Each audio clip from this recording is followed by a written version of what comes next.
Hello and welcome to another episode of Sensational She-Geek live from Yancey Street.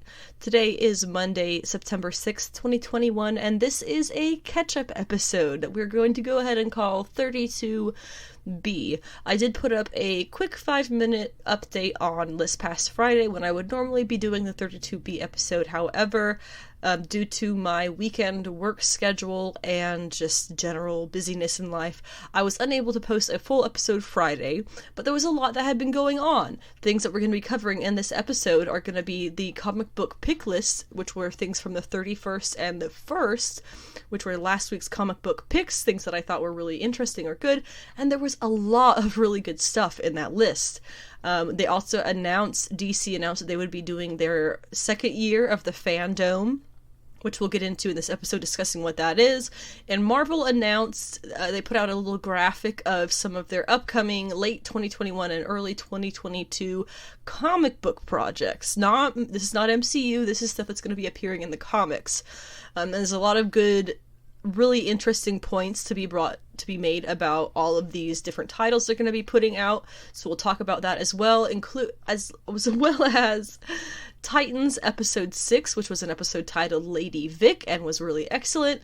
What If Episode 4, which was titled What If Doctor Strange Lost His Heart Instead of His Hands. And then because Shang-Chi did come out this past Friday, technically Thursday, I will be doing in this episode a spoiler-free Shang-Chi review because I know it's still kind of early, and due to the whole way the world still kind of is right now, I just want to make sure everybody has plenty of time to go see that. Since it is not on Disney Plus, unfortunately, I want to make sure everybody has plenty of time to go see that before I do a proper spoiler review. Now, on that 5-minute little update that I did put out this past Friday, I did say that I would be posting 2 full comic book podcast episodes today. That is not gonna be what I end up doing. All that I would be putting on my Monday 33A episode, which would be the second one for today, would be the comic book pull list for this week, things coming out the 7th and the 8th of September, as well as the Shang-Chi spoiler review. Like I said, I want to make sure everybody gets plenty of time for that. So I will actually be discussing my Shang-Chi spoiler review this coming Friday on episode 33B is probably what we're going to be going with for that one. As well as the Doom Patrol Season 3 trailer, which also came out recently. I'm just trying to even things out so we don't have one mega long episode and one really, really short episode. So hopefully this will all work for everybody. I'm sorry if you were looking forward to the spoiler review today. That will not be coming until the end of the week, but it will be coming out because I have a lot to say about the movie. It was very good, and I will get more into that when we get into the spoiler-free review of the movie on this episode in just a little bit. In the meantime, if you would like to find me online, you can find me on Instagram. My username is Anna with the Comics because my name is Anna and I have the comics. My Twitter username is Savage She-Geek because sensational was too many letters. Mostly what I just do on Twitter is, normal Twitter stuff and any kind of updates that the podcast has, date rearrangement, posting a rearrangement, anything like that will also be on Twitter. I have my website is sensationalshegeek.weebly.com that contains a lot of my older writing, things that were pretty much replaced by the podcast when I started the podcast up. So it's all written pick lists, written poll lists, written reviews, and series reviews, and just commentaries on things. And that is all still there, archived on the blog if you would like to see that on my website. Also on my website there are reading orders for some favorite female characters, several of whom are going to be coming into relevancy again in the Marvel Comics universe soon, so keep an eye out for them. I also have links to my pod notes, which I desperately need to update. My pod notes are things that I put on, I just write down through the week to make sure that I don't get too off track with the podcast, and in that case, if anybody would like to read the basic outline of the podcast instead of listening to me talk about it, there is available for them to do, as well as for anyone who is hearing impaired, they can keep along with the podcast without having to listen to it as well. The last thing that's on the website are links to everywhere that you can listen to this podcast, which does include YouTube, where I also post action figure review videos, and the latest of which was Beerus, the SH Figuarts kind of higher end Beerus, where I compared him with the more standard edition, which both have been re-released recently, so you can get either one of those that you want. The next action figure review video I can pretty much guarantee is going to be the HasLab Sentinel. We have had ours shipped. It hasn't been updated yet. I know some people have already had theirs arrive, so I'm hoping it'll be sometime this week, hopefully on a day that I'm actually home and not working, so I can sign that and get it into the house and all that good stuff. But that will be the next review video that I do put on my YouTube page. My YouTube also is just Sensational She-Geek, if you would rather just look that one up. I try to keep everything kind of branded the same way, if that makes any sense, so it's all easy to find. So keep an eye out for that Sentinel video, and I will definitely be updating on the podcast when I will be posting that, so keep an ear out for those updates as well. If you would like to support the podcast in any kind of donation or financial way, I do have a podcast Patreon, which is on their site under Sensational She-Geek. That will be where I am posting any kind of special edition podcasts will go there first for any subscribers to the Patreon, and there will be some mild patron rewards as far as stickers and themed things like that go. So hopefully that will be enough to kind of keep people interested. In the words of the Word Balloon podcast, it's kind of just there as if you feel like it is whatever amount of enjoyment you get out of the podcast and you happen to have the money available to do so, the cost of a comic a month, the cost of a movie ticket, whatever you may think is appropriate. It is completely voluntary, and you will never have to pay for this podcast to listen to it. I also have a Ko-fi, which is like it's a fun little site where you can, the whole idea behind it is give them a few bucks to go buy a coffee while they do their creative work. So I am registered there on Ko-fi under She-Geek, and I'm also registered on Redbubble under She-Geek Shop, where I have some of those stickers and things that will go out to patrons. I have them listed there for purchase as well.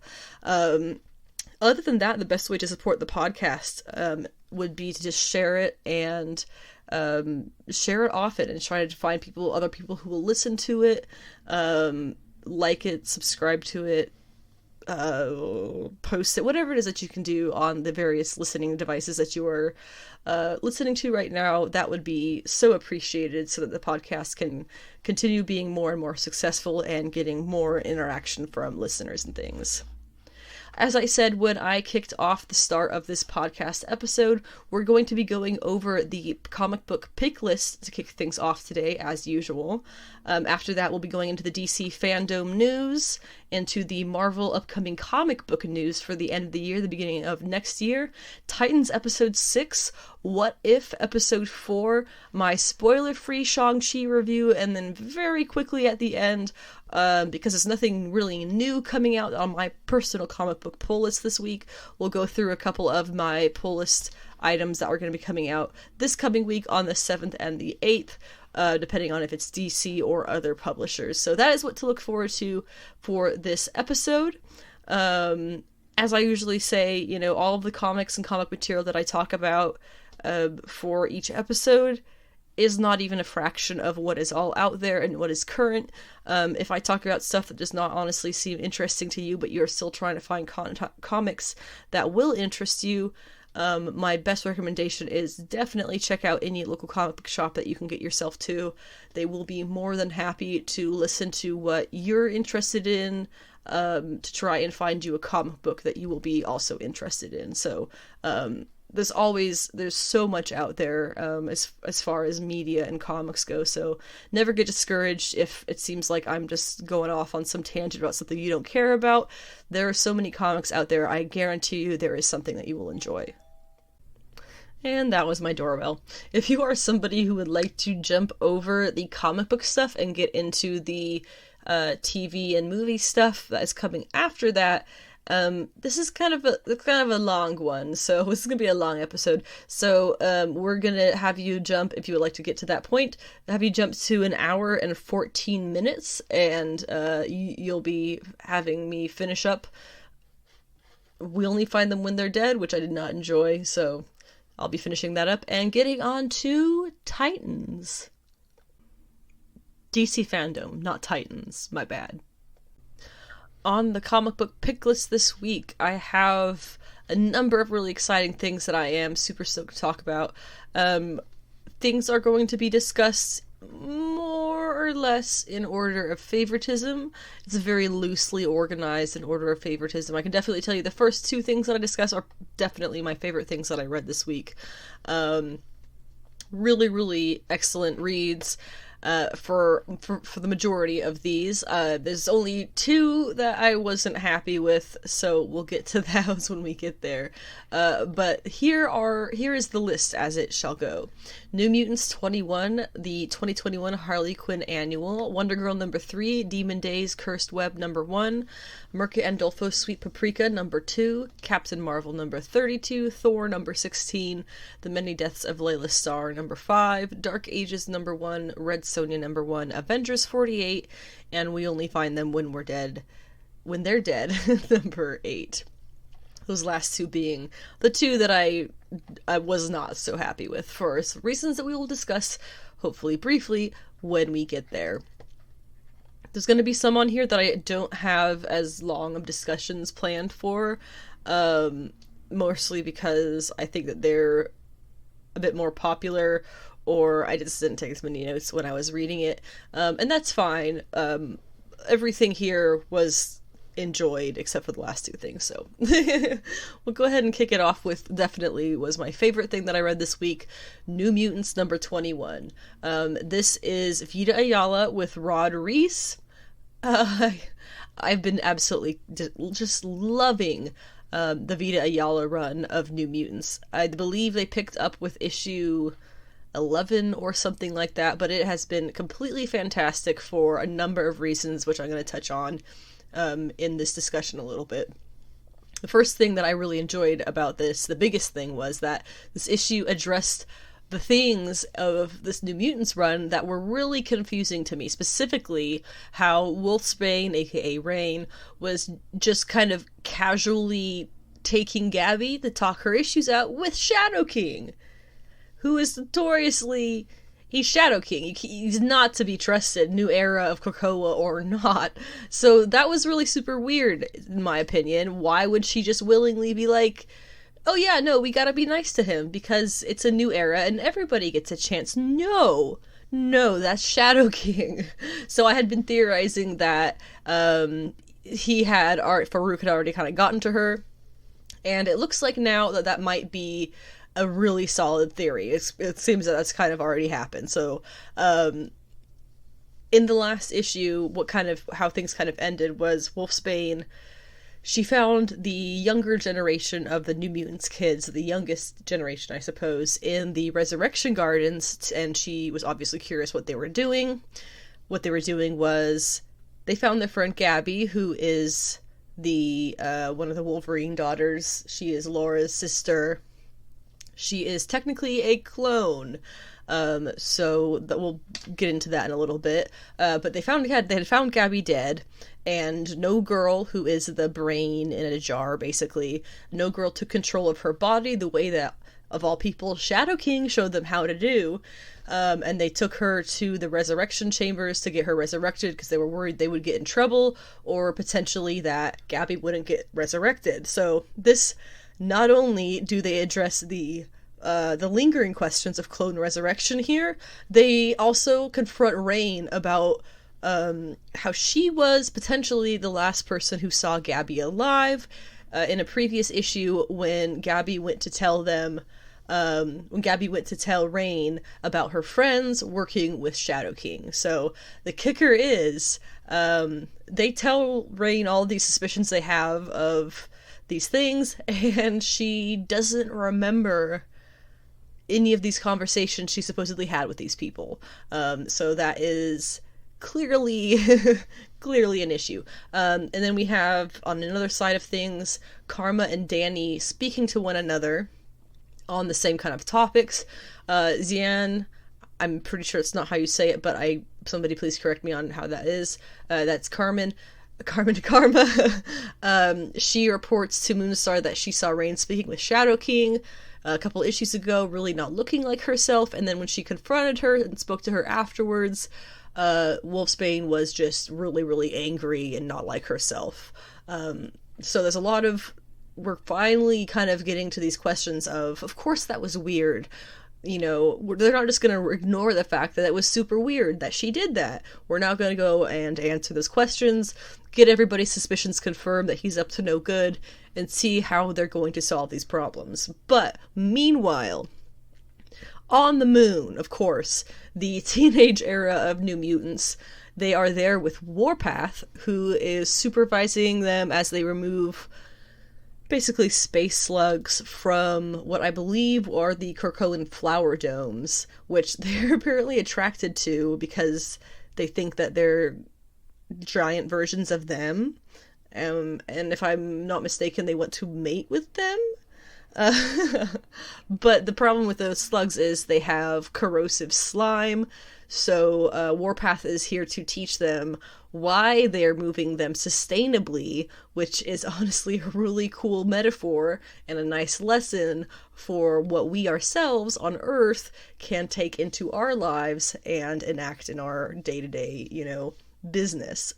So that was really cool, like, life lessons as, kind of was supposed to have in comics, right?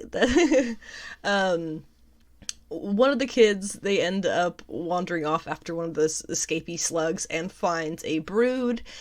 The Krakoans technically do have a truce with the brood due to Brew, one of their little friends, and this whole king egg thing that went down like a while ago in Hickman's X-Men. But this one here attacks them, and it ends up being a whole bunch of them, and they end up having like this battle with a brood on the moon, which is clearly an issue. And here we actually get to see one of my favorite creative decisions that Vita Ayala has utilized on this series, and that is the repetition and continual use of synergy explanation text boxes, which, to explain a little bit, it comes from one of Vita's first issues on New Mutants, where the adult New Mutants, being the original era New Mutants, were teaching the younger kids about not just how to use their own powers in battle, but how to use them synergistically, with their fellow teammates in a way that will benefit them all far greater than they would be able to do on their own. Stronger as a unit kind of thing. It's something that Hickman himself did really well with the X-Men. When he was doing the X-Men run, specifically, I remember the Magneto issue had a lot of really great kind of teamwork and specific use of people's powers to get stuff done. There's been a little bit of that in the new X-Men run that just started, but it's absolutely genius. It shows, I think, the incredible knowledge of the characters that Vita has, as well as their just wild creativity, because there's no way you cannot just whip up these synergy ideas, these power synergy ideas. You can't just whip that out of your butt. It takes a lot of thought and effort to come up with something that will fit the characters and is useful in the situation, and Vita kills it on that every time. Something else that Vita put in this issue that was very nice very nice to come across. The character of Warpath, his name is James Proudstar.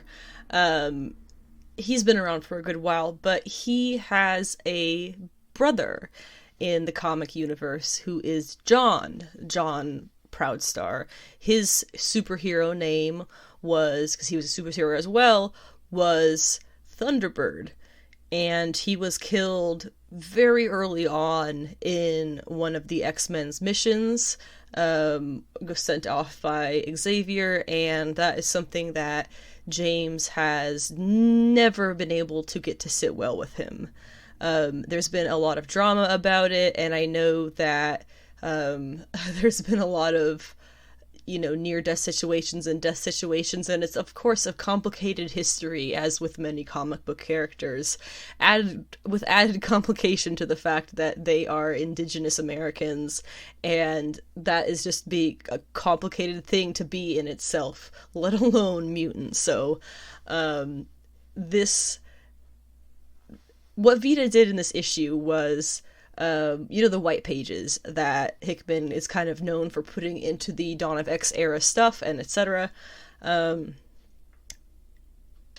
They put in a white page that was, some issues ago, it was someone decided, I believe it was Danny Moonstar, decided that all of the, I think it was just the first generation New Mutants, the OG New Mutants, had, being the teachers of the upcoming generations, they have to fill out these questionnaires and put some thought into these somewhat deep questions. And I don't have the issue in front of me at this moment to tell you what the questions were that that James Proudstar here was answering. But what he addressed basically was finding the will and the reason to keep on keeping on when the people who you thought that would be here with you are not. Finding that strength when you feel like your reason is not there. This was clear reference to his brother, John. Really, really well written. I encourage you to find that page if you can. Even just find it online, sneak it somehow. Just go get the issue, read it in your shop. I don't know, but please read that page. It is a very, very well thought out page. But and that's just another thing. Just another thing that I really love how Vita is handling on this is these characters have very very, very tough histories. Very tough histories, and Vita is doing a great job of, they're not making it the main thing, because obviously there's a lot of stuff going on, but sprinkling this stuff through where this was just one of many remarkable moments in this issue that I had to stop and appreciate. So massive kudos for all of that to this whole creative team. So anyway, on the moon, Warpath ends up going off on all the Brood when he sees that the kids are getting hurt and just slaughters them all. Brew shows up and tries to explain, oh yeah, there's been a rebellion, you just killed them all, so we're good now. There was one who escaped, but my loyal soldiers took them down, so it's fine. Yeah, Brew, that's definitely not gonna be fine. We can pretty much guarantee that whoever that last one was is not dead, and will most certainly be showing up to be a problem later on. And then we have to go back and talk about Clone Resurrection still, because it continues to be addressed in this issue. I just have to stop and say, remember that Inferno is coming up. That starts at the end of this month. We're getting a lot of the lead up to that already. We've been getting a lot of the lead up to that since House and Powers of X, 10, whatever you want to call them. Through Dawn of X, through everything, we've been getting the lead up, but we're starting to see it more actively now, and the discussion of clones in this issue is a big part of it, I think. While I'm talking about this, I kind of want to do a pre-Inferno special, going in and talking about the original Inferno event in the 80s and all the characters and what it kind of all was and what it meant. And then going through and explaining the different stories of characters who are in the modern Inferno event who are going to be important, such as, Moira, tell you what's up with her if you aren't familiar with that. Destiny and Mystique, they can go over all their story. The various members of the Quiet Council. There's been those ads that have been popping up in in various Marvel comics, mostly X-Men stuff, I think, that have been, talking about Inferno. There's the one that says Emma Frost and Magneto and Xavier. Our leaders can't be trusted, so I can talk about what that could possibly mean. If you've been following this since Hickman started, you probably have a really good idea. This would be more for the people who have not been keeping up. Because if you have been keeping up, it's not too difficult to follow. And so hopefully it shouldn't be too hard to follow with my explanations. But I'm just wondering if that would be something, because additionally, Madeline Pryor would be a character who is more than likely going to be relevant, as well as a couple of other clone dupes, whatever you want to call them, which was addressed on this page that I wanted to talk about, which is referring to clone resurrection. So, that was just a quick sidebar about might be doing an Inferno special, pre-Inferno special. But anyway, that page that talks about the clone resurrection, it's a classic white page, again, and it is a letter from the Five to the council, I assume, and they are requesting / commanding that all genetic identicals are considered their own persons. And here they cite Gabby Kinney, who is, of course, the not Bumblebee. Why do I always want to say Bumblebee? Honey Badger. Nope, that's not it. She's the Wolverine chick, the youngest one. Oh my god. Gabby, yeah. They cite Gabby, they cite Madeline Pryor, and they cite Evan Sabanur, who I believe is the Kid Apocalypse, if I'm not mistaken. They cite the three of them as three noteworthy primary examples. They also confirmed that all of the aforementioned dupes, which is what they're calling them, are stored separately in Cerebro, meaning that the system recognizes them all as their own separate entities. So this is what got me thinking about an Inferno special, because there is a lot that I feel like is being teased here, and it only makes sense that Inferno is going to be where that's addressed. Honestly, at this point, I will be disappointed if it's not. But anyway, to finish off New Mutants, they are able to bring Gabby back in this issue, and she immediately goes and attacks Wolfbane, saying that she remembers her, then she remembers shadows and pain, and then nothing. So clearly, Farouk totally got to her, and so now the Elder New Mutants are going to go find him.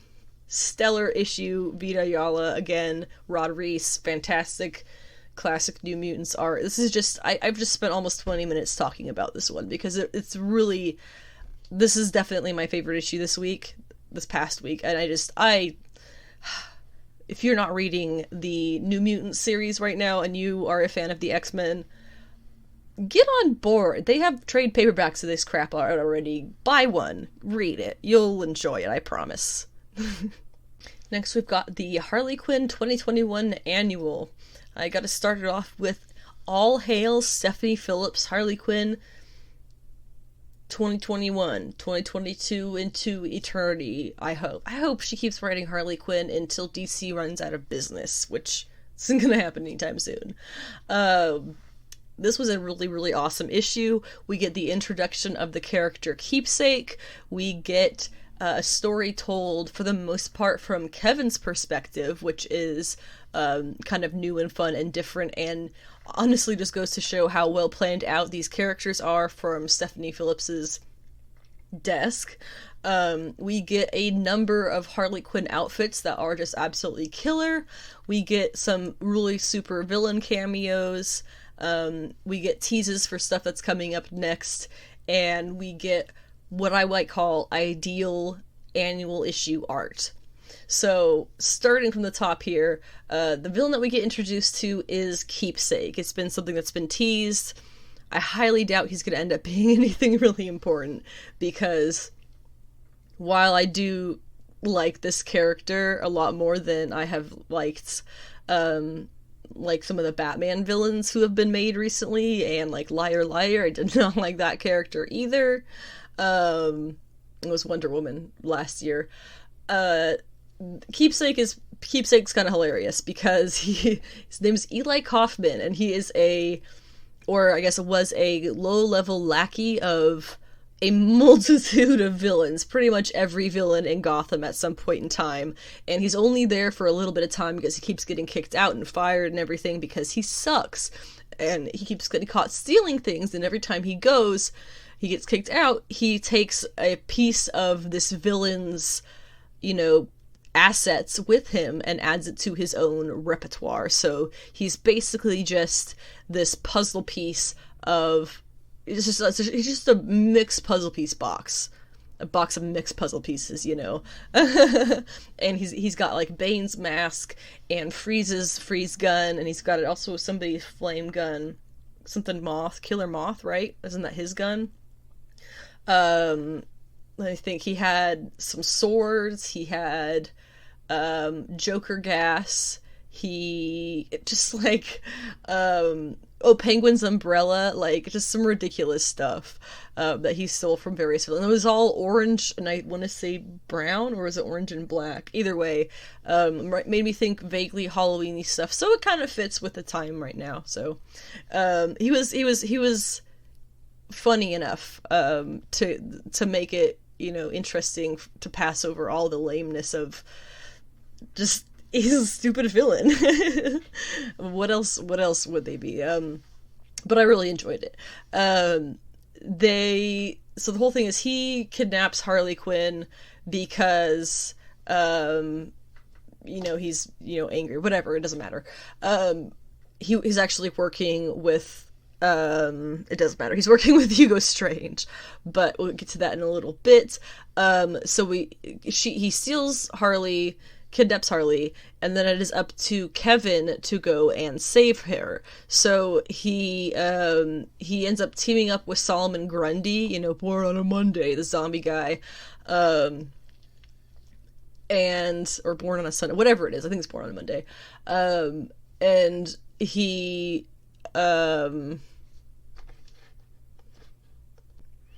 they team up, they go to Penguin's hideout, Cheshire, they meet Cheshire at a bar, and then Two-Face, the Riddler, and Killer Moth, I think, were all in jail, so they kind of hit them all up at the same time, and then they all lead them to, finally, Mr. Freeze, which is where the issue started, with Kevin explaining how he got to this point. So now we're all caught up at that point.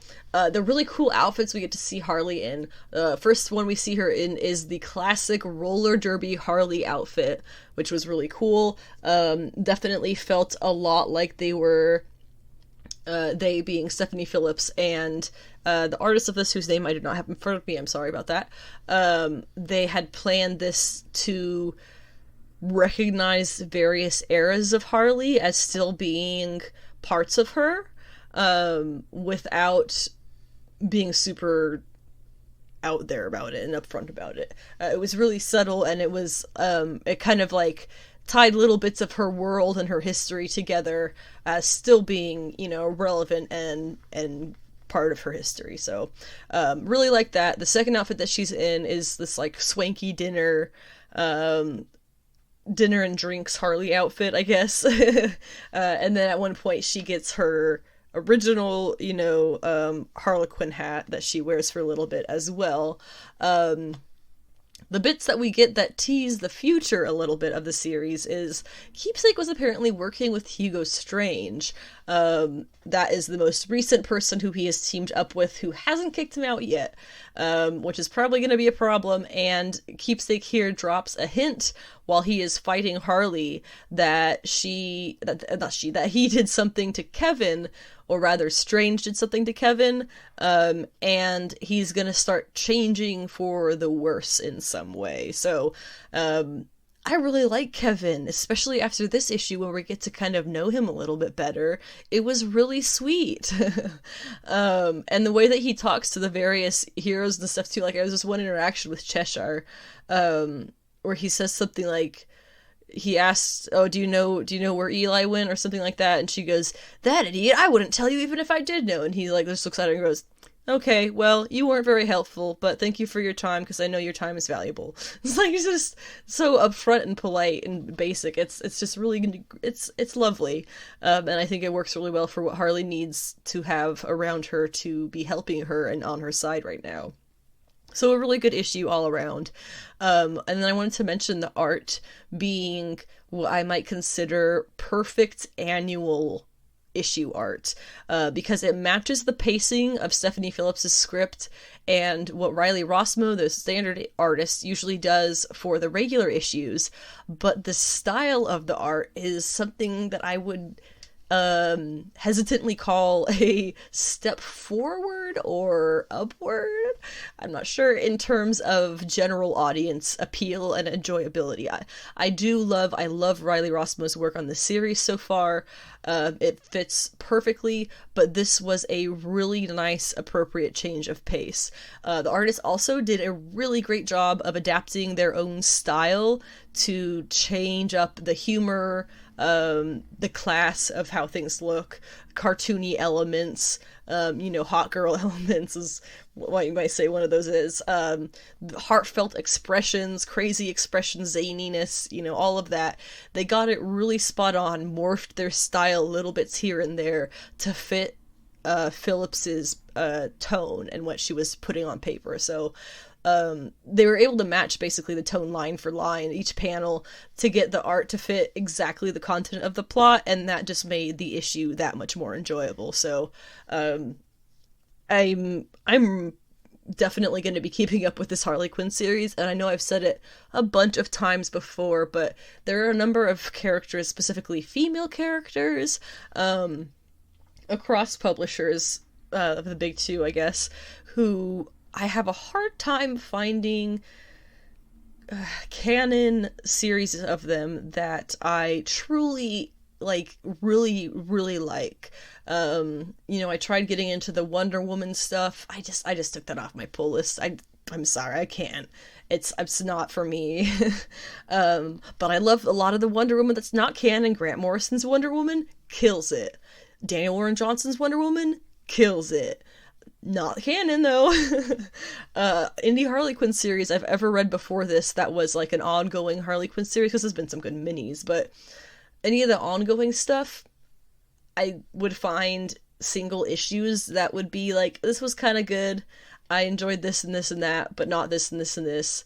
But this series, I have been excited for every issue, and not a single issue has disappointed me. That is so thrilling to be able to say about one of those characters who I find it hard to get a perfect creative team on. And this is for what I'm seeing in the industry, this is probably the perfect Harley Quinn creative team that we've got, with Rossmo and Phillips. And if they could just sprinkle this person in who did this annual, if they could sprinkle them in here and there, the once or twice a year, you got me for life, DC. This is one that I'm going to follow till it's done. Wonder Girl number 3 was by Joelle Jones, with art additionally by Adriana Mello and coloring by Jordi Belair. The Joelle Jones art was pretty much the entire issue except for the Wonder Girl being Cassie, not Yara, and Artemis pages, which were done by Adriana Mello. I do have to note, this did look a little bit like it might have been a last minute request, because bits of the Mello art looked a touch rushed, which is never a statement against the artist, it's a statement against the time frame that they're given to complete a project. So I don't know if that's just me being really picky, or me comparing her art to Joelle Jones's art, which honestly is not fair, because Joelle Jones is probably my favorite interior, regularly working on interiors comic book artist. Probably my favorite. I'm thinking about it. Getting off track. It's not fair to compare anybody to her, is my point there.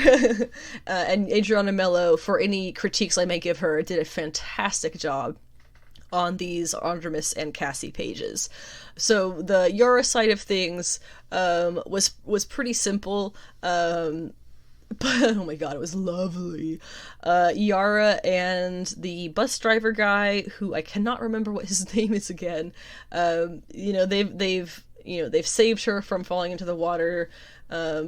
She's, on a a good stint here. So they go off and they're making out in the woods, of course, because what else are you gonna do? And they're almost hit by an arrow, which they look and was sent from Eros. Obviously, they don't know it's Eros. And Yara wants to go help him, thinking that he needs help, and she goes and confronts him, and he stabs her with the arrow. Love spell happens, and she can't help but follow him off into the distance, leaving her poor revved up man behind her, who is very confused now. And so Eros goes and takes her to Hippolyta, who is just absolutely stunning. Everybody in this is stunning. I think if Joelle Jones was to try and draw an ugly person, they would still be pretty damn stunning. On the Adriana Mello side of things, we have Artemis and Wonder Girl, who are they're going off to try and find Yara, because, of course, Artemis being from the Banamigdal Amazonians, and Wonder Girl being... This Wonder Girl, Cassie, I'm not super familiar with her story, to be honest. But she is one of a number of Wonder Girls that Yara has now joined the ranks of. And the two of them kind of team up to go find Yara. And it's just a really good issue. I definitely recommend. I don't have any more notes on it, but it was a really good issue. We get to see the little forest sprite girl who was in the Future State Wonder Girl stuff. She comes back. We get to see her, and just really, it's really great. I've seen some complaints online. The only complaints that I've really seen of this period have been about the pacing of it being way too slow. I'm not gonna argue with that. I can kind of see what they mean by it is kind of slowly paced, but to be completely honest, I prefer that when it comes to Joelle Jones art, because did I not just make a big scene about how much I like her art? It's like just... And it's not paced slowly for lack of things going on. It's paced slowly to make it thoughtful, and thought-provoking, and to have you stop and look at the pages, instead of just going and reading and flipping the pages to get to the end. It's definitely one that you enjoy as you read. Demon Days Cursed Web #1, or is it cursed, is by Peach Momoko. This issue was a little bit different in feel than the first two. To kick this off, I don't have too much to say about this, because I really encourage you to pick this up and check it out yourself. And also, I'm pretty sure if you're listening to this podcast and you read comics, you've probably already read this anyway. It's very popular. So, to kick this off, there are some people who are, or I guess were, a little bit confused about what this was from the start, I guess. Specifically, the complaints that I've seen is that Marvel is trying to... These people believe that Marvel is trying to pull one over on us for... or by putting these all as #1, instead of making it as 1, 2, 3, 4, 5. I'm not really sure how that logic works out, because you're buying it either way. It's not like they would charge more for it being a one-shot. I'm trying to figure out what the logic there is for that. And the part of the reason why they are confused is they did not realize that this was not an anthology series of disconnected stories.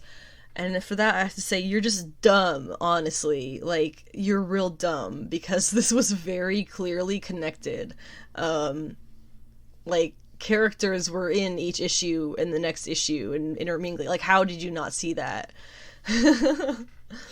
But that's what happens, I guess, when the general public of comic readers encounters something that you actually have to spend a second thinking about, and that's why they don't like writers like Tom King, because You gotta think about it for a second. It's not told to you explicitly on the page, so that's just more reasons for me to love this series, honestly. And yes, it is a series, even though they're all called number one.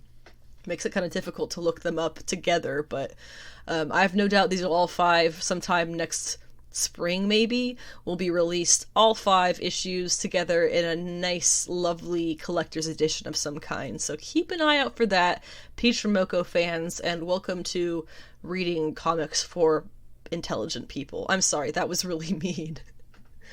It was very clearly connected issues. Very clearly.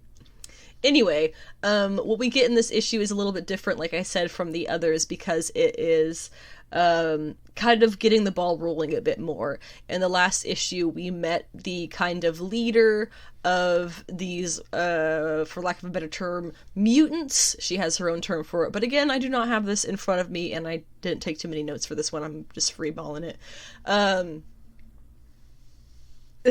Freeball. So it's, So anyway, the last issue we met this leader of the mutant types of people, who live out in the mountains and things, and she is searching for Mariko, and she had sent, who was in the story, our version of the Black Widow, or Peach Moko's version of the Black Widow, I guess, to watch over her and then wait till she gets the signal and then bring her to this her boss.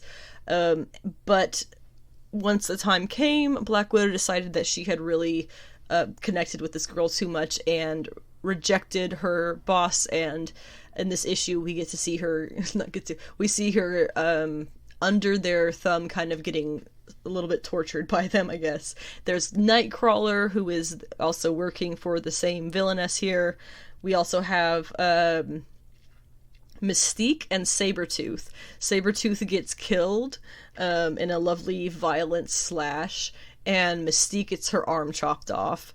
So it's pretty intense.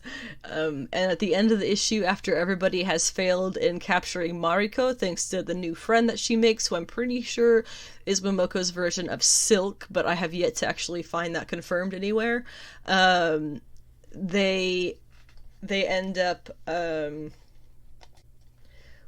we end up meeting Thor and Storm of this universe, who are also the mutants who work for the boss lady, and they look really cool. Thor looks like an anime hero of some kind, and Storm is like this little tiny chibi girl who's like a foot tall. Oh my god, it is amazing. She calls her Aurora, and then I think Thor was Sasuke or something like that. But I think it's really cute, and I'm really excited for the next issue, which I believe is called Rising Storm, and it will be coming out in December, so keep an eye out for that then. We don't have any idea who's going to be doing the covers or anything for that, but we'll figure it out. I'll tell you once we get closer and we get that information as it comes in. We also talk about today, Mirka Andolfo's Sweet Paprika #2, also second issue, equally surprised about how much I enjoyed this. Just overall surprising in every way how much I like it. We ended the last issue with Paprika's dad having a health scare, and here in this issue we see Paprika and her mother at the hospital after her father has had a heart attack. And she and her mother are all heartbroken in black, and Paprika's wearing a veil, and then we get revealed that he's still alive, he's fine. And he's, the grumpy dad with these very dramatic women, and he says, "Will you stop this Italian-American drama?" It's funny, because Mirka Andolfo's Italian, and it's just, I can see Paprika as being an Italian, a loud Italian-American kind of, person in her personal life. It just is so funny. It turns out that Paprika's mom and dad are separated. Her mom is remarried, and she has 2 kids with this new younger guy. And then we get to see Paprika seems to have a very difficult relationship with her father. He kind of basically slut shames her for absolutely everything, buttoning her shirt too low, blah blah blah. He wished that she had stayed with her ex-fiancé, who from Paprika's perspective seems to have been extremely controlling in not a good way. So back at her job, she's obviously been very frazzled because of the health issue with her father. She ends up she gets assigned having to meet with this book writer whose novel is being made into a movie, and she has to schmooze him and everything because they're the publicity company or whatever it is. But it turns out that the writer is her ex-fiance, so that's gonna be a problem for her, I'm sure. And then very briefly on the other side of the plot, we have Dill, who is an angel to Paprika's devil. He, I guess, reunites with his adopted dad in this. His dad's a demon biker, and Dill steals and fucks his girlfriend in the bathroom. Did I mention this is not a comic for kids? Definitely not. There's a reason that my local comic shop wraps it up on the shelves before they open up on Wednesdays, because kids should not be picking that up and reading it as they wander through the store. Definitely not. I have to really admire Mirka Andolfo's artistic humor in this issue. The way that she draws the expression and kind of caricatures the bodies of the characters to show expression, emotion, drama, all of that is awesome. It fits her style really, really perfectly, and it gives a lot to the story and the script. It adds a whole lot to it, and I'm just digging this. I can't believe it, but I really am. Captain Marvel number 32, we are back up on an upswing, folks. I did not like the last couple of issues, but I for the most part, really enjoyed this. Vox Supreme, if you remember him, he is the guy who killed the Inhumans. Vox combined with the Kree Supreme Intelligence, so he's a problem. He turns out he was never imprisoned in the first place. We find out in this issue on the raft is where he was supposed to be, and Carol contacted the raft and they said they had no record of him ever being there. The reason that she's contacted them is because it seems that he is out and has somehow created more suits for the Marvels. The suits being basically these parasitic suits that force them to do whatever he says. So that's pretty terrible. She went through that in a whole arc in Captain Marvel and a few arcs ago, probably like a year-ish ago, if not more, probably more like 2 years ago now. So he's made these suits and he's coming after the Marvels, who are anyone who has ever bore any iteration of the Captain Marvel name. These characters, interestingly, they are not super connected by any means, so that's definitely a weakness among them that will already has been exploited for sure, that they're not necessarily all on the same page in their own universe. And why is he going after them? The assumption right now is they're all related to the Kree species somehow, the exception being Kamala, who just kind of adopted the name. Unless they're going to reveal something else to us, who knows. I kind of knew Carol gets attacked by the first one, and that's how this all kind of comes to her knowledge, how she kind of comes to learning all of this was going on, is she gets attacked by one of them, and we get the eventual reveal after she takes the character down that it is Phyla Vell inside that first suit, who is panicked and looking very tortured and horrible. It really didn't sit very well with me how that all went down. I really, really admire Phyla. And also you have to stop and note, this is not Phyla of the 616 universe, this is Phyla from a different universe. Phyla from 616 has been dead for many years at this point. But anyway, I really love the character of Phyla. This specific one is the one that I'm referring to. And I felt like they kind of were written to be, she was kind of written to be a bit weaker, a lot weaker than she should have been. That might just be my preference, but looking how the issue ended, it it seems the torture of characters is going to be evening out gender-wise, so we'll likely get some cool interactions between Carol and other Marvel Legacy characters who she normally doesn't interact with, but really has all the more reason to now that she's been officially half Kree for some time.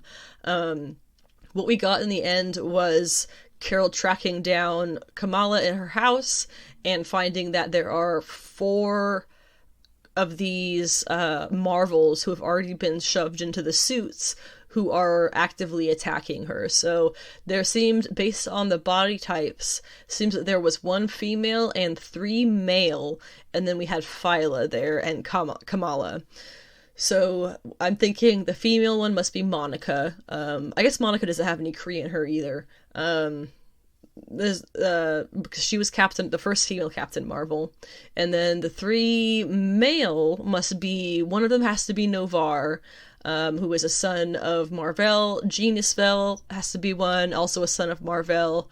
And the third, I'm thinking maybe that's the Skrull Mar-Vell, the one who thought that he was Mar-Vell, and then learned he was a Skrull pretending to be Mar-Vell, and was like, I don't care, I'm just gonna keep being Mar-Vell. Maybe him. My theory right now is that he's gonna be saving the day, but I'm not positive about any of this at this point, because I can't think of who else could possibly be an additional character related to these guys, except for, obviously, Carol's sister would be the obvious choice. But I have to, speaking of Carol's sister, what happened with the story they started in the last issue with her? They all went to whatever the experimentation station, the birthing station or whatever, where they make the Kree soldier babies from the DNA of previous Kree soldiers. And then there was like this big goop monster there, and they fought it. And that was like it. That was how the issue ended. So I guess L'Oreal could be the one to swoop in and save them, because she, while not being any kind of way related to Mar-Vell, is Kree and related to Carol through their mother. So could be her that we're waiting on here. As far as content goes, or quality, I should say, this definitely had much better writing in this issue. That's something that I've been critiquing Thompson on recently in these issues, is that the writing has fallen off a lot. This issue picks it back up. The dialogue is somehow still kind of shit, but the inner narrative is really good, and that is what takes up the most of the issue, so works for me, I suppose. The last thing would be, I guess, I mean, it is fairly predictable what's going on here, especially if the things that I've been theorizing just in the past few minutes end up being correct. But I am really liking where I see this all going. I like that the fans of Carol, who have been waiting a long time for these reunions to happen, are finally getting that, myself included. I want to talk about Thor number 16 next, which I have to mention did come out almost 2 weeks ago on the 25th of August, as opposed to the 30th, or whichever day it was. That's not the right. What do you know? The first. I have been shit talking Donny Cates' Thor so much, because honestly, it has been so bad. And then this issue comes out, and I'm suddenly interested again. I don't know what it is that must have changed between 15 and 16, but it suddenly feels like the quality that you would expect from a name as popular as Donny Cates. So that's good news, everyone. It's not shit. The nightmare sequence from Thor, I believe number 6, repeats in this issue, with a lot more detail of being like a dream that Thor is having. It's Thanos with Mjolnir, which is embedded with the Infinity Stones. He's surrounded by dead Marvel heroes.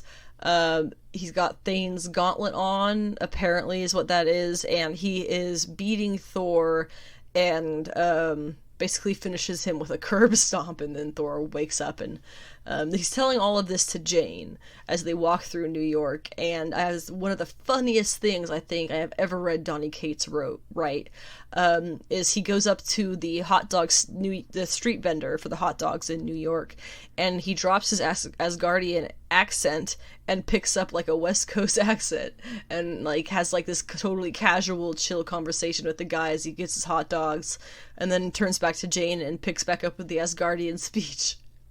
And she's like, wait, what was that? It was really funny, and it backs it up with logic as well, because Thor has been familiar with, New York lifestyle since there was a New York. So he says New Amsterdam, which is what it was originally called. So it was a really cool, funny thing to do. And then those stupid villains, a wrecking crew, show up for a little bit. Jane soups up and fights them. Thor helps a bit, but then he is summoned off-world to his mother Freya, or actually his stepmother Freya, I have to say, because it was recently revealed in Avengers that Gaia is actually Thor's mother, which is exciting because I have her first appearance. I believe that was Doctor Strange number 6. Doctor Strange Volume 1 number 6. Really, really cool issue where Gaia approaches Clea asking for help because Dormammu is tainting her earthly center. That sounds really perverted, but that's what was happening. Really cool story arc. But anyway, he is summoned by his stepmother Freya. Thor is... I gotta mention, Freya and Odin healed their rocky history of their relationship at the end of War of the Realms, only for Donny Cates to immediately break them up at the start of his Thor run, and then we haven't seen her since basically War of the Realms or possibly the end of the King Thor series, whichever one it was. Haven't seen her in a good while. When Thor arrives on Vanheim here, where he was summoned, he finds Odin instead, where they are attacked by some Vanheim Beastie Boy and saved by Freya and Angela, Thor's half-sister. Freya has a huge Final Fantasy style sword and a new, what it says on the following page, Hawk Hunter armor, and Angela looks honestly cool as usual, so what can I say about that? I gotta just sidebar all of this for a second, because I gotta explain who Angela is. If you are not aware, Angela is Thor's half-sister. They both have Odin for a father, and, let's see, Angela has Freya for a mother, and Thor has Gaia for a mother, though he was raised by Freya. Angela, was taken during a war with the 10th Realm. There is a 10th realm called Heaven, Heven, that Odin blocked off from the rest of reality after, from what he and his wife Freya saw, their baby daughter was stolen from them and slaughtered by the angels. What actually happened was she was taken and saved at the last second by one angel who raised her then as their own, and Angela never knew that she was not one of them. She just thought that she didn't... They all have wings, and she doesn't. She just thought that she was a freak. And she becomes a lethal hunter, as the angels are. The angels in Marvel... oh my god, they are killing machines. It's a matriarchal, it's a complete matriarchal society of basically warrior women who fight creatures. They just fight creatures and shit that go through other realms and stuff. They go on hunts and things. They are murder machines. They were in War of the Realms, and a lot of them were slaughtered, which was honestly bullshit. But just really, really cool species here, and Angela was raised by them, so we do have a little bit of room for this to pop up, or for her to pop up in the MCU, because Freya did have that line, speaking to, I believe it was Thor in Endgame, how she was raised by witches. Well, what if she had Angela before she met Odin while she was being a witch? Just a thought. But anyway, that's how this Thor issue went, and I guess I gotta keep up with it now because Angela's back, and I am not missing that. The Many Deaths of Layla Starr by Ram V. I did not take very many notes on because I read it really late at night, but it had a really lovely ending that it wrapped up. The whole plot being the goddess Death has been made mortal and put into a mortal body on Earth due to the birth of a man who will find the cure for, will find immortality, basically. Find the cure for death. So they took away her job as Death and they put her on Earth as a human. She keeps dying and her friend Life keeps bringing her back years later, and she keeps going and finding this boy who is gonna make the cure for death, trying to convince him not to, basically. And so in this final issue she encounters him one last time as an old man, decades after the last time that they spoke. And it's revealed that he found the cure, he found immortality years ago, but he never used it. He couldn't bring himself to tell anyone what he had done, and as we see in this issue, he doesn't even use it on himself, and he ends up letting himself die. And for Layla Starr, who is Death, that is a crushing experience for her because she stays on Earth and lives with him, her as a young girl and him as an old man who she is helping out, and bonds with him. And so when he becomes old and he's going to die, she's willing to give up her position as Goddess of Death permanently and have him become immortal if it means that he didn't have to die. And he basically tells her, no, that's not the point of all of this being life. And it has this really beautiful ending, lots of symbolism for the Indian culture. Just really beautiful ending to what's been a really amazing story. It's kind of hard to get into it without explaining the rest. And I don't want to make it sound bad, so I'm not going to say too much. It is phenomenal. This is easily one of my favorite miniseries of 2021, without a doubt. Really, really, really excellent ending. Tom Taylor's Dark Ages #1 started up this week. I'll just go over that pretty briefly since that was a very popular one that I'm sure a lot of people are already aware of. It's basically where it's an alternate universe story where a being called the Unmaker wakes up at the center of the planet and begins to unmake all of reality. The Avengers and all the heroes of Earth send a team down to stop it. They all get slaughtered pretty much, and with his dying breath, Doctor Strange is able to open a portal to a dimension that is filled with EMP energy, and it destroys the machine. But then Strange dies, so the portal stays open and ends up taking out all electronics across the planet. And it's something like 10 years later, or 6 years later, or something like that, where the issue ends, and it's Peter talking to these people, and he's got all of this, like, steampunk stuff across his arms, instead of his normal spider gear. So, this is only going to be a mini-series of, like, 6 issues, I think it is. So, I'm definitely going to keep up with it. I think it's pretty cool. Tom Taylor is excellent at writing these kind of alternate reality, semi-apocalyptic at best series. So really, really pumped for this one. It's going to be good. Red Sonja #1 by Mirka Andolfo. I will probably keep up with this for at least the first couple of issues because it's been a while since I've had a Red Sonja #1 that I've really taken to, and I definitely did with this one. There's, as one of the people at my local comic shop actually mentioned as I was picking this up, there have been legendary comic writers and creators of Red Sonja, not creators of Red Sonja, but creators who are known for working on Red Sonja, like Amanda Comer and Jimmy Palmiotti, who have gotten their own series of Red Sonja in the past couple of years, who have worked on those, but have been very meh in audience response, including myself. This was not the case with Mirka Andolfo's Red Sonja, and I am really happy with that, and I'm hoping that it keeps up with the, if not gets better even, as we continue to go forward with the series.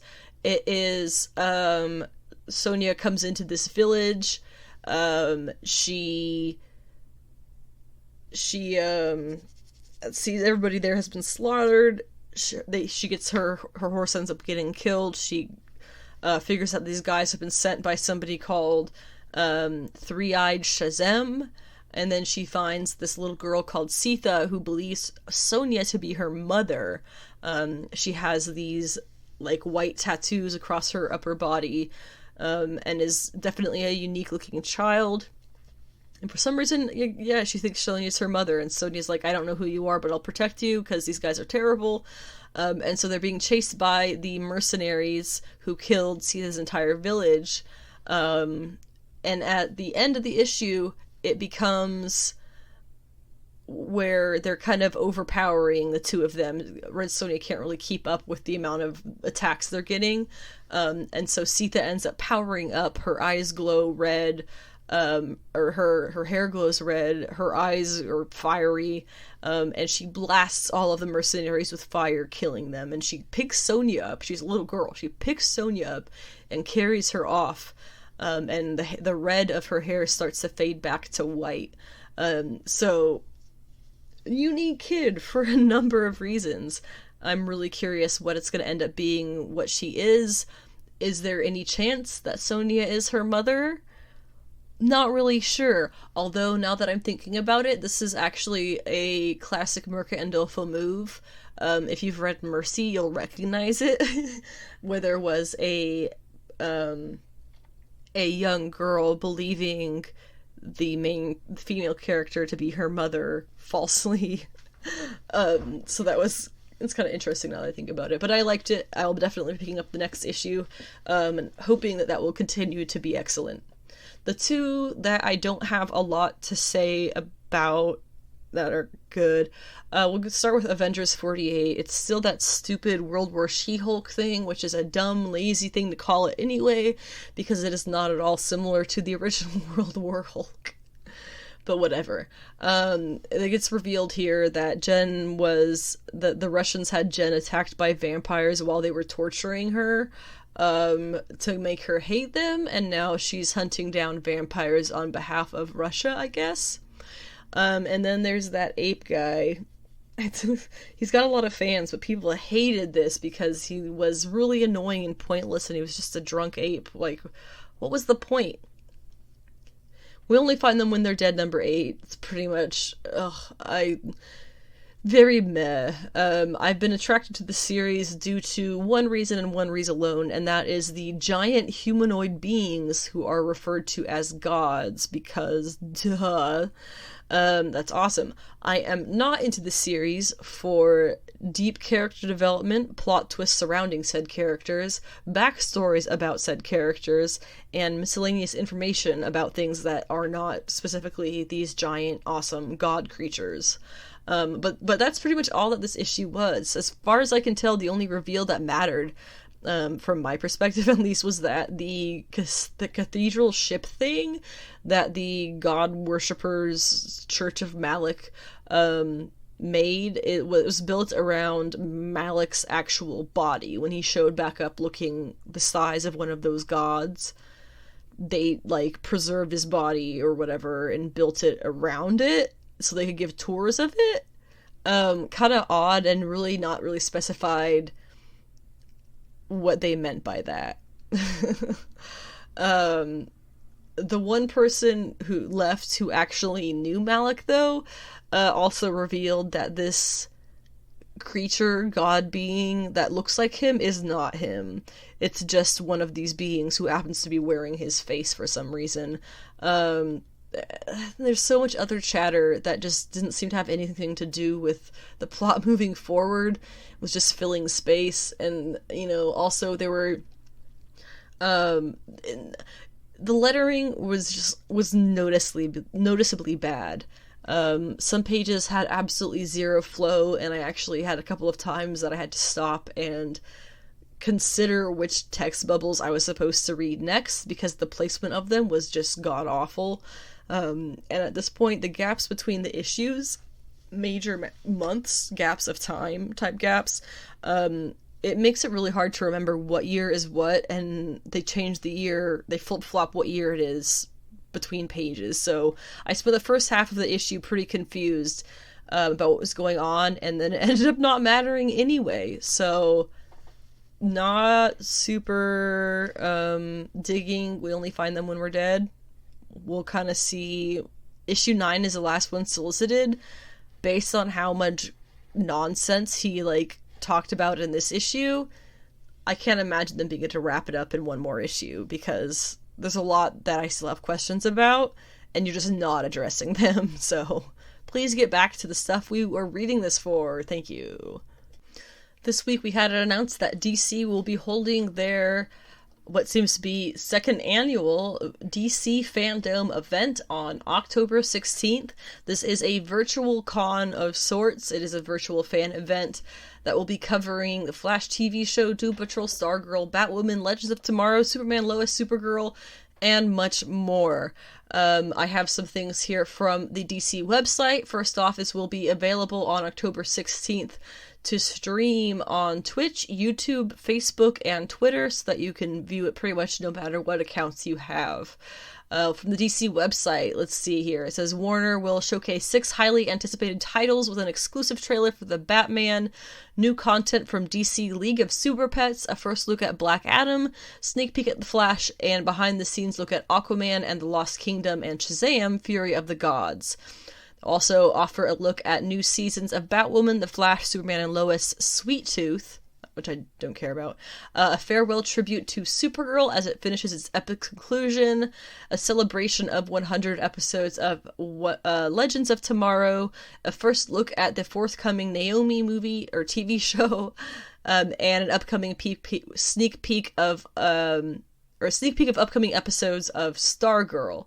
They will also feature new reveals from the highly anticipated Gotham Knights video game, and Suicide Squad Killed the Justice League, developed by Rocksteady Studios. The first game being developed by Warner Bros. Games Montreal. DC will honor the legacy of one of the world's greatest superheroes in an icon of truth and equality, Wonder Woman, with a showcase of 3 upcoming books. DC explores her history with the DC Black Label miniseries Wonder Woman Historia. Oh my god, I'm excited for that one. Expands the Amazon mythos with Nubia and the Amazons. Also stoked. And honors the inspiration she has provided to women around the world with the original graphic novel Wonderful Women of the World. Additionally, DC will share details about the next installment of the epic universe-spanning Batman Fortnite comic crossover, and fans can expect to hear more about Batman Fear State, the new 6-issue Black Manta series, the return of Milestone, and much more. HBO Max will unveil a look at the Peacemaker series, and limited event series DMZ. I don't honestly know what that one is. Let me see. New sneak peeks for Titans and Doom Patrol. All 4 of those are going to be for, I don't know why, all 4 hail from Warner Brothers Television. That's nice. That's what we're all doing here. Animation, let's see. Upcoming limited series Aquaman King of Atlantis was an animated series coming up. Sneak peek at season 3 of Harley Quinn animated series. They put what's in store for #Harlivy. Yeah, you guys have had so many scandals about trying to cover them up. It's ridiculous. So now you're trying to act like that never happened. And so it says deliver a very early look at the next animated chapter of The Dark Knight. Oh yeah, that's right. They're doing the animated series sequel basically, with Batman Caped Crusader. So that's exciting. And then Young Justice Phantoms. I guess they're continuing the Young Justice series, so also exciting. It says 2 previews for upcoming animated films.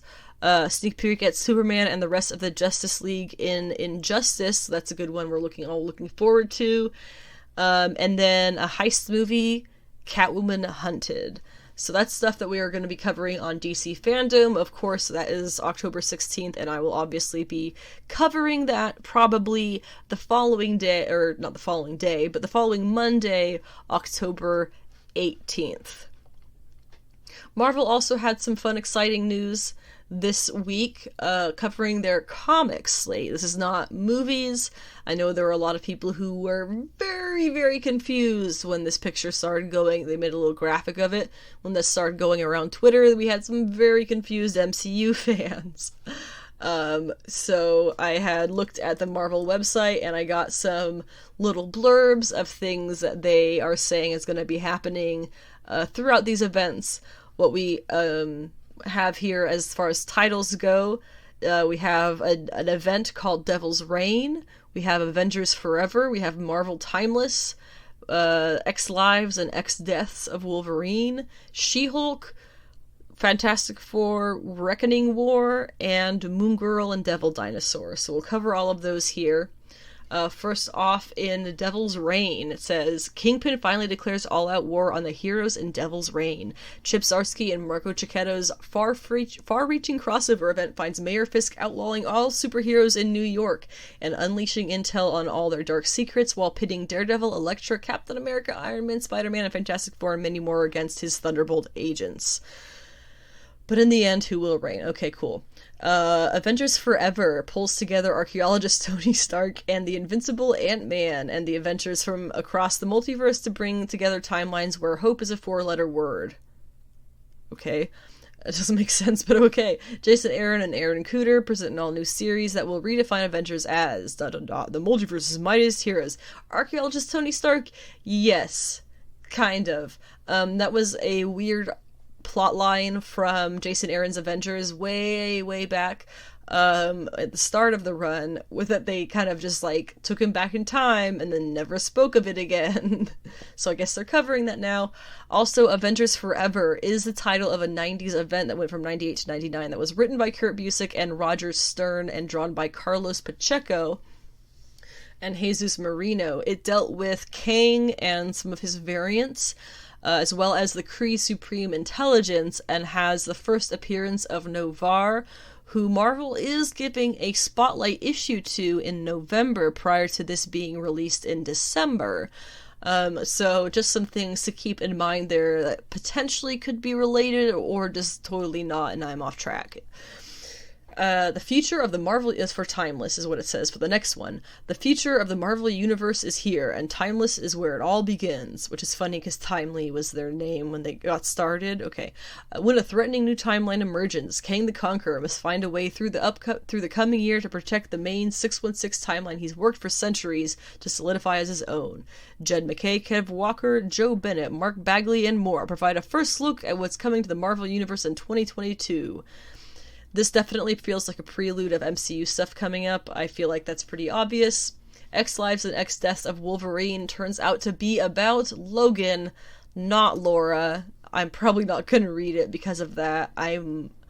Marvel keeps saying that Wolverine is Laura, not Logan. Logan's Logan and Wolverine's Laura. And yet they keep putting out Wolverine stuff that's Logan and not Laura. So what the shit, Marvel? Come on. This is going to be written by Benjamin Percy with Joshua Cassaro and Federico Vicentini. It's going to have 2 interlocked tales about what happens to Wolverine when his past meets his future. The She-Hulk series is coming from Rainbow Rowell and Roger Antonio, and it says it throws the book at Jennifer Walters as she tries to put her rage-filled days behind her and return to practicing law in defense of the innocent. But when a friend from her past comes knocking with a mystery she can't resist, She-Hulk gets back to smashing. One noteworthy thing here is that Rowell wrote a fantastic She-Hulk page for Marvel Comics 1000. You can find it online pretty easily, and also that issue is everywhere. And she also just finished the newest Runaways run, so she's got some comic history under her belt. This is also more than likely prepping audiences for the She-Hulk show, and I would predict that whatever changes or establishments we see in this series are more than likely going to be in the show as well. The Fantastic Four Reckoning War, I honestly can't say that I give a damn about that. It is by Dan Slott with Carlos Pacheco. Yes, the same Carlos Pacheco who I just mentioned about Avengers Forever. It's just, it sucks. His Fantastic Four sucks. It says that it has something to do with the original Secret War, realities in danger, whatever. And then we also, the last one here is also most likely prepping audiences for MCU appearances of Moon Girl and probably Devil Dinosaur. Moon Girl is Lunella Lafayette, and what it says here about her is that she and her 20-foot, it says lovable 20-foot dinosaur, are back in Marvel Comics' Moon Girl and Devil's Dinosaur. But what shape will their partnership take in this exciting new era? Keep your eyes peeled in the coming months for more news about the adventure of So they clearly don't even know what they're doing with this. They don't have creators on board with it yet. But it's totally going to be prepping audiences to be familiar with her, to see her in the MCU eventually. Also noteworthy, Lunella Lafayette is canonically the smartest person in the MCU. Just saying. Black girl power. Now we're on to Titans, at last. This episode 6 of Season 3, was titled Lady Vic. She is a historical Nightwing antagonist. I'm sure we'll see more of her, but I honestly couldn't be bothered enough to look her up very much. I recognize her outfit. I could not identify her in the show. I didn't know the title was her name. I'm stupid. But once I looked her up, I was like, oh, her name's Lady Vic, apparently. I looked her up. Okay, I recognize that person. Can't tell you shit about him, but it's not really a deep cut Nightwing antagonist. It's just I'm not a Nightwing comic fan, so I don't know much of that. But anyway, heading out of this episode, once it was all over, my main thing was that I cannot stress how happy I am with how the show is handling Barbara Gordon, Starfire, and Blackfire. I cannot get enough of them, honestly. Now that Commander Blackfire is been rescued by her sister, Starfire, Coriander, they're at the Wayne Manor, because that's where the Titans are. And there is a bit of a learning curve for Commander. Being royalty from Tamarin, she basically assumes that the men around the house are for their pleasure and servitude, which is hilarious and inaccurate. And she's definitely intrigued by Superboy. At the same time, she is encouraging to all of the team members who are there that they should all go out and get information on the case. They're looking up the stuff with Jason and all that. They should go get information from actual people out there on the ground instead of just doing research and going through files and stuff on the internet, which is a good suggestion, but Starfire kind of pushes back against it because it comes from her sister, who is cuckoo, apparently. While Corey and Gar, they do eventually go out to check on some leads. They bring Connor and Blackfire with them, but the two of them end up waiting in the car because they can't leave Blackfire alone. They don't trust her, so Connor stays with her. I want to see the two of them go at it in a fight, or just go at it. I mean, he kind of like cozies up to her in the car, which was kind of cute because he seems much more real talking to her somehow, which I guess kudos to the actors in the scene for having good chemistry. He's obviously taken by her, a fellow alien, and then we hear her story, and they have a lot in common. We already know that Connor is struggling to accept his own heritage, being basically the love child of Superman and Lex Luthor, in a sense, without... I mean, Lex Luthor, I would argue to death that he's in love with Superman, but anyway, so Connor, he kind of feels, he's always felt like half of him is inherently evil, having that half of Lex Luthor. So he's also half Kryptonian, half human, which brings in a lot of confusion as to what group he belongs with. So Blackfire, she can kind of relate to that herself, being a princess of Tamarin. Tamarin is a very rough planet with acidic air and a harsh, dry landscape. To make things worse, Commander was born without the ability to create fire, like all other Tamaranians, including her sister. So she not only lives in Corey's shadow, but she was extremely untrusted by her own people, who considered her to be less than her sister, Corey. This is kind of a nice little conversation she and Connor have here about their traumas. So Connor, he mentions how the Titans have accepted him as their family, even without being linked by blood, and he suggests that if Blackfire wants, all she has to do is prove her worth to the team and to her sister, and she will have a spot in their family as well. Unfortunately, Connor ends up, or fortunately, whichever way you see it, Connor ends up having to help Corey with the medical team thing behind them, and leaves Blackfire on her own in the car. Connor and Corey are able to save the doctor who is there from another one of those Red Hood chest bombs, counting down her heartbeats. Since they have already gone through this, Connor is able to make the disabler much faster and saves her in plenty of time. But by the time they get back to the car, Blackfire has disappeared. She does reappear later in the episode after getting more information on her own from various lowlifes of Gotham by using no doubt dangerous and physical methods. Helpful, but under odd and untrustworthy circumstances for sure. The relationship between Corey and her sister, it's clearly very complicated and very strained. Commander has extremely legitimate reasons to feel the way she does, to feel like she was always treated less than, because as far as we can tell, she probably was. All the evidence points that way. So I'm really curious how they're going to develop the relationship between these two from the point that it's at right now, if we're going to see it develop into being something stronger, and if she will become an ally to them, or if she will eventually betray them and remain the villain that we kind of suspect her, or rather her sister suspects her to be. We also get a good amount of backstory on Dick and Barbara's relationship here too. The theories that we had kind of been thinking in this house had been that they maybe had Robin and Batgirl together in their early teenage years, 13, 14, something like that, and had been each other's first crushes, first everythings. And that was kind of the relationship that they had starting things off, and that's why they always have that connection. However, we have it revealed in this episode that their relationship did not start until 6 years ago, and she was not even Batgirl yet at that point. She had not been Batgirl yet. But she was robbing museums like Selena Kyle to give her dad, Commissioner Gordon, something to keep him on his toes, so that's nice of her, I guess. Robin, who is Dick at the time, tries to catch her, and she makes him look like a fool. She is amazing, very clearly.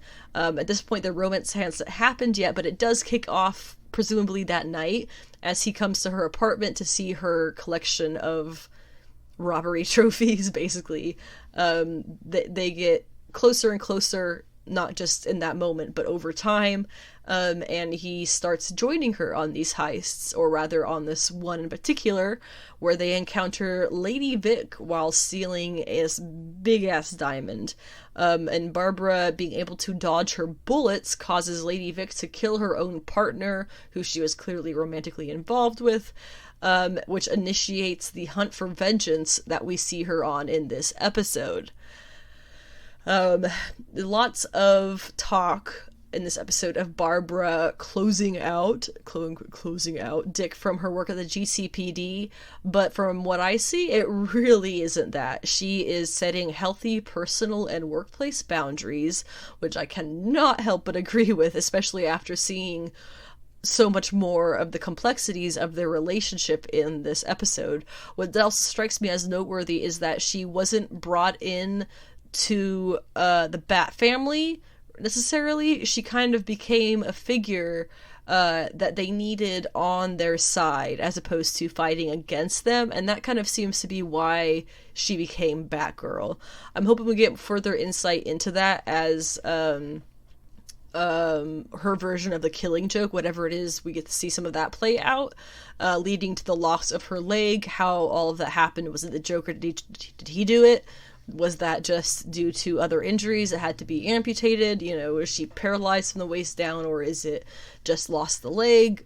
I would love to know the details, just because they have done such a fantastic job with Barbara Gordon in this. And it only gets better in this episode, because when we get back to modern times, Lady Vic is on her plan to kill Barbara, so she tricks Babs, is what we call her, into meeting her by posing as Bruce. And of course, because Bruce has been disappeared, she is eager to see if that's really him, and it's not.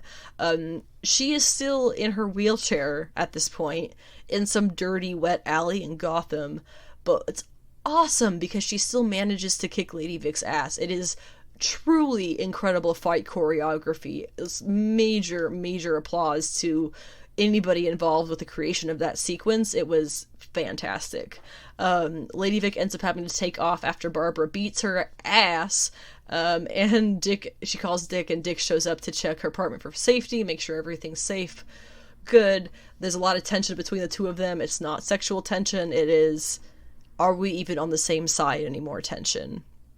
Meanwhile, the last bit about the episode here, Jason is, Force Red Hood, he is realizing that he is not important to Scarecrow. He is just kind of the easiest one who happened to be there to be manipulated. He is also someone who can be easily replaced at the drop of a hat.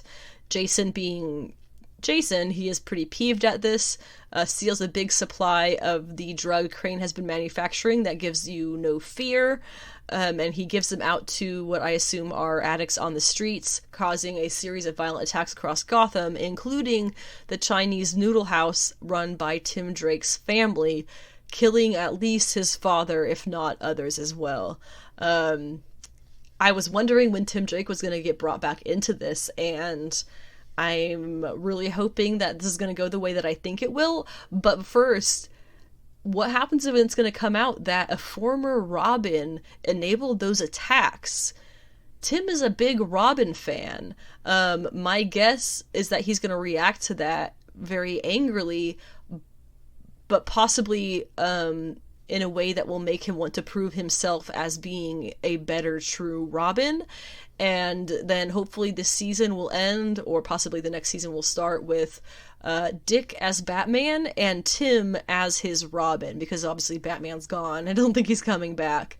And I don't think we're going to be getting Damian. That would have been my ideal Robin for Dick as Batman, but since we've only had a brief mention of Ra's, and Talia has not come up at all, and she did have a place in the original comic story of Under the Red Hoods, and she was not brought in for this, so I'm guessing we're not going to be seeing her. So no reason to be seeing Damian either. So Tim is going to be Dick's Batman's Robin. That's my theory right now. What If episode 4 was a really good one again. The title of this episode, it premiered on this past Wednesday, which was the 1st, I believe. Its title was What If Doctor Strange Lost His Heart Instead of His Hands? By hands, or rather by heart, they mean, you guessed it, Christine Palmer, who is the doctor who in Doctor Strange, the movie, we see her as a former romantic acquaintance of Steven, who had to leave him because he's got issues, you know. In this world, in this world, it is a world where Strange and Christine, I suppose, they remained in their relationship. So that night when he goes to the gala to honor him, where in the MCU he gets into the accident that crushed his hands and led him on that journey to find, you know, magic and everything. This time it was Christine in the car with him, killing her instead of harming him. He spends then 2 years training in the magical arts, just like the version we know, but when he discovers the Eye of Agamotto, which holds the Time Stone, he cannot help but think of the past and the love that he lost on that night when Christine died. And of course, this being What If, this shows us a universe where he does not set the thing down and move on with his night. He tries to change it. It starts with just a few attempts of repeating events, but it doesn't change things the way that he wants to. Christine still dies. Where she sits, where they drive, if they go to the party or not, no matter how Storm goes back and resets the events of that night differently, Christine always dies.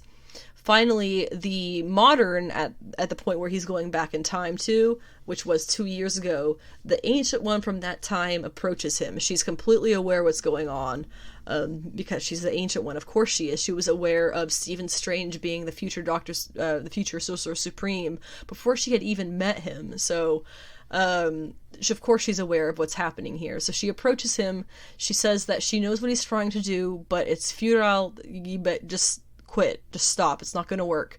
She calls Christine's death an absolute point in time, meaning that it is impossible to change that event. It is an absolute point because it spurs Stephen to learn magic, and therefore if she did not die in this world, Stephen would not have stopped Dormammu from coming to Earth, and it would create a paradox. All of reality would dissolve. Obviously, Stephen, being who he is in this episode, he can't accept that still, and he ends up transferring. He battles the Ancient One for a little bit, and ends up going to the lost library of Cagliostro some centuries ago. He meets, I believe the character's name was Obeng, who is actually, if you are familiar with the character of Obeng in the comics, he is actually more than likely Cagliostro from the comics. It's not something that's really confirmed, but that's like the main theory. Stephen is aware, being a person of magic, he's aware that there are creatures across realities who can break the laws of reality. So he starts by summoning one of them, Shuma Gorath, who we may or may not have seen in the first episode of What If. But they are a mighty cephalopod from the comics with all kinds of magical abilities and things. Of course, Strange is beaten by Shuma Gorath really easily, and we move on to him moving on to a book of dark magic. Some very recognizable dark magic symbols for comic readers to pick up on there. And he finds his next set of spells, ones that will take the energy and life force from magical beings and absorb them into himself. We get to see a really wild sequence as he goes on about doing this, destroying all kinds of mythical beings one after another, just after summoning them, taking their power. It's wild. The animation shows years going by as he does this, and when he's finally finished, he approaches Obeng, and he's an old man. It has been apparently centuries. Time has made it back to the time when Strange was there, to when Christine dies. It is that time now. Obeng tells him that he's only half himself. What he means by this is all those years ago when the Ancient One fought him, right before he sent himself off, she split him in two, leaving another version of him to continue to live his life back on Earth the way that he was always meant to continue leading the Doctor Strange journey. Knowing this, evil Doctor Strange, or rather newly evil Doctor Strange, goes to absorb his other half. It's the thing that he sees as the one thing he needs to finish before he can save Christine. So they battle it out. Strange Supreme is what they call him according to the captions, and standard Doctor Strange, they battle it out. But it ends with Strange being, of course, absorbed into his evil self. So evil Strange Supreme Strange brings Christine back to life successfully. However, reality is falling apart. The whole world is dissolving, disintegrating around them. Even Christine starts dissolving, and she is clearly extremely terrified of the monster before her. She doesn't recognize Stephen, and even after he transforms back into himself, she is shocked and horrified at what he has done. As reality starts, everything is falling apart around them, Strange pops up this little magic dome around them, protecting them from that dissolution of reality. So it's just the two of them inside of it, pretty much, as the world falls apart outside of it. But she still falls apart, even though she's inside of it. And so she's dissolving more, and Strange sees the Watcher, Uatu, now watching over him, and he gets mad, and he tells him, "You could help us, you could stop this, you're a god." And the Watcher's like, "No, I'm not a god. All I can do is watch. You had chances to stop, and you kept doing this. There's nothing you can do now. You just gotta, you made your bed, now you gotta sleep in it." So he doesn't help, obviously, and the episode ends with everything is gone. The entire everything is just nothing. It's not there anymore. There's nothing. All there is left is the little dome that Strange made for himself, with just him inside it. Not even Christine is there. He had to watch her dissolve into nothingness. And it's just him in this little dome, protected from nothingness, but is all that's left. And that's how it ends. It really made me think of, I think I've mentioned it actually before on this podcast, a certain 70s Doctor Strange Volume 1 plotline where he witnesses the entirety of the universe get destroyed except for, like, himself and eternity. And then he has to remake it all around him. And then later on, you know, he tells some people what happened and they freak out, and it's like, it's a really weird thing. But that's what this made me think of. As for the cast of this, we actually got all of the characters who were in the MCU movie were in this as their voice actors. We have Jeffrey Wright as Uatu, obviously he's only from What If. We have Benedict Cumberbatch as Strange, Rachel McAdams back as Christine Palmer, Benedict Wong as Wong, and once again, Tilda Swinton as the Ancient One, Leslie Bibb as Christine Everhart, and then the new character Obeng is voiced by Ike Amandi. So, really cool episode. I gotta mention, now that I've covered that episode, there's a girl who I followed online for a while who doesn't read the comics. You know, and I, you know, admire her as a person, whatever, but she had this theory that in the MCU, the real big bad is Doctor Strange, and that's why he told Tony that he had to kill himself, because he's a villain. I'm sorry, that's just dumb. I tried to, like, explain it to her nicely on a comment. It was like, yeah, this is for these reasons, you know, that doesn't really make sense of the theory, blah, blah, blah. And she basically just, like, she did that thing where they write really nasty stuff and then put, like, hearts and smiley faces. Like, bitch, I know you're mad. Just stop acting like you're not mad. I proved your thing wrong, and you're just scrapping for reasons that I'm wrong. Like, it's not... Like, and I was just trying to be nice anyway. Like, I could have just come out there and said, this is a stupid theory. It is genuinely dumb and poorly thought through. But I didn't. I tried to explain it to her nicely. Doctor Strange is not a villain, okay? And sometimes, you know, if you're a fan... I have nothing wrong with people who are just fans of the MCU and don't read comics. What I have a problem with is when you argue with people who do read comics, who have all that insight, and you just refuse to listen. That was just a dumb theory. I thought you might get some entertainment out of that. Finally, my spoiler-free Shang-Chi review. I spent a while trying to think of what I could say about this without spoiling it, and I even looked up some other people's spoiler-free reviews, and honestly, a lot of them sucked. Some of them actually did have spoilers, even though they said spoiler-free. I will keep this as spoiler-free as possible. Overall thoughts, rating out of 10, I'm going with 9.5 at this moment. That could change in the future. From the very beginning of this movie, it was super clear that this was going to be a properly casted and handled subject matter, if that makes sense.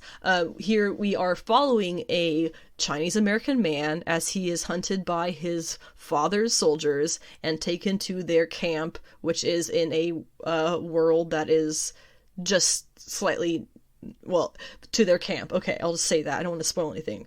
And amazingly, almost everyone in this movie is Asian. And they are so good at all this stuff that they do. There is a good amount of Cantonese that is spoken, which would be exactly what is happening if they are actually in China. Just completely digging it. I know there's a good amount of characters we've seen in the trailer, so Xiling is... we know this from the trailer, is his sister. She is played by Meng-Er Zhang. I'm so sorry, I probably said that wrong. Awkwafina is Katie, we know that. Tony Leung Chi-Wai is the real Mandarin, who is Wen Wu, his father. Fala Chen is Leiko Wu, who is Shang-Chi's mother. We have Michelle Yeoh, who is his aunt Jiang Nan. We have this guy named Florian Montagneux, who is Razor Fist, and yes, he did have a razor for a fist. We have Ben Kingsley back as Trevor Slattery, who was the Mandarin, the fake Mandarin from Iron Man 3 that sucked. I mean, it was like, that was a funny plot twist, but then the white guys claiming he was a Mandarin, that was the part that sucked. And then lastly, we have Benedict Wong as Wong, who is in this more than I expected, but I deeply, deeply enjoyed that. There is plenty of Wong in this movie. There's a number of fun cameos through to the end of fun characters that are highly enjoyable, trying to be vague here. And apparently, I read some reviews where there were some angry people who had kids of a certain age who they brought their kids to this PG-13 rated movie, and were surprised when their kids were upset by the fight sequences and violence. I mean, there's a guy named Razor Fist. He's got a razor on his fist. Don't bring your kids to that movie, guys. Come on.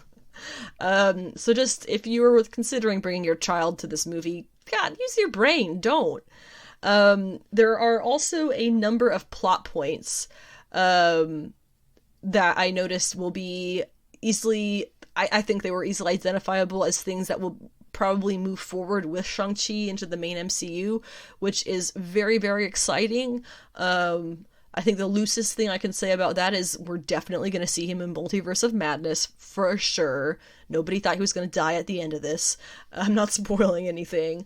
There is an end credit scene and a post-credit scene, meaning the movie ends, they give you the titles, and then there's a scene, the rest of the credits, and then there's a scene, blank screen. Both are super full of spoilers, so I'm not even going to try to talk about it. The only thing that I want to say about the last one, though, bitches get shit done. And I just like, I was like, oh my gosh, I dug the shit out of that. Ugh.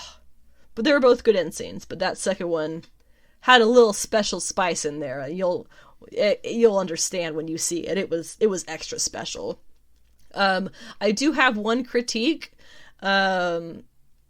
My only critiques, actually two critiques technically, they are things that are not individual to this movie or unique to this movie. They are things that have kind of been patterns across the MCU, and they really didn't take anything away from the movie by being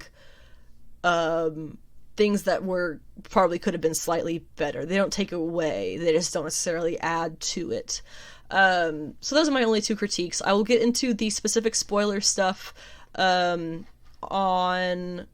oh gosh, Friday's episode 33, which is going to be the 10th. Hopefully that will be up as usual on Friday. I am going to a funeral in the Bay Area this weekend, so if there are any updates, that will be on my Twitter page, Savage She-Geek, and you can check that there, but hopefully it'll all go as planned. So thank you very much for listening to this episode of Sensational She-Geek, live from Yancey Street.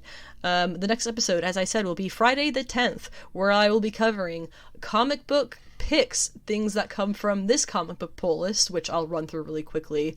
We have an Extreme Carnage Toxin, a Green Lantern's Annual that's coming out that's going to focus on Jessica Cruz, Not All Robots #2, the Me You Love in the Dark #2, Defenders #2, Suicide Squad Get Joker #2, all really excellent, Mama #3, Batcat #7, the last issue of Sensational Wonder Woman, and then Excalibur and Daredevil. So nothing really new or that needs a whole lot of explanation. So we'll cover the pick list out of those polls on the Friday episode on the 10th, as well as the spoiler Shang-Chi review and a brief discussion on the Doom Patrol Season 3 trailer, as well as whatever else pops up in the news and in the comics industry between now and then. Until then, it is hot here. It is 7 p.m. and it is 100 degrees outside according to my watch, so stay hydrated, drink your water, enjoy your comics, and be nice to people. Thank you.